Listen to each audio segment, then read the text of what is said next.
everyone. So இந்த some எப்படி solve பண்றதுன்னு பார்க்கலாம். So TNPSC previous ல கேட்ட क्वेश्चन ஓகேவா? So நான் கவனிச்சு போன இந்த சம் என்ன கொடுத்திருக்காங்கன்னா 6 + 6 + 6 இல்ல பிராக்கெட்ல கொடுத்து டிவைடட் 6 கொடுத்திருக்காங்க.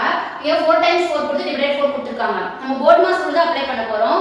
So bodmas rule apply பண்ணும்போது ஃபர்ஸ்ட் நம்ம என்ன பண்ணுவோம்? பிராக்கெட் தான் நம்ம ஃபர்ஸ்ட் சால்வ் பண்ணனும். So 4 டைம்ஸ் 6 இருக்கு. அப்ப 4 6 எவ்வளவு வரும்? 24.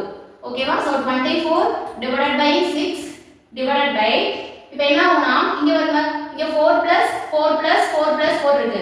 ஆனா என்ன கொடுத்திருக்காங்க? போர்ட் மாஸ் ரூல் அப்ளை பண்ணும்போது ஃபர்ஸ்ட் என்ன பண்ணனும்? டிவிஷன் தான் நம்ம என்ன பண்ணனும்? ஃபர்ஸ்ட் கம்ப்ளீட் பண்ணனும். அப்ப 4 plus 4 plus 4 plus டிவைட் பண்ணி என்ன கிடைக்கும்? 4 divided by 4 1 ஆயிடும். ஓகேவா? சோ இங்க 6 ஆல அடிச்சு கொடுத்தீங்க என்ன கிடைக்கும்?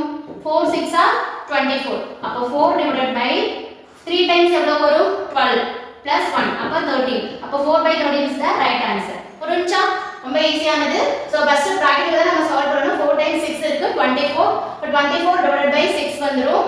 ஓகேவா? இங்க என்ன இருக்கும்? இங்க 4 4 இருக்கு. 3 times 4 இருக்கு.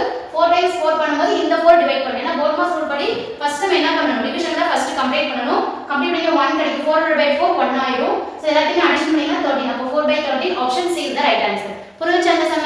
சில டவுட்ஸ் இருக்கா? சில டவுட்ஸ் இருந்துச்சுனா மறக்காம கமெண்ட் பண்ணுங்க. நம்ம சேனல் சப்ஸ்கிரைப் பண்ணுங்க. உங்க ஃப்ரெண்ட்ஸ்க்கு ஷேர் பண்ணுங்க. Thank you very much.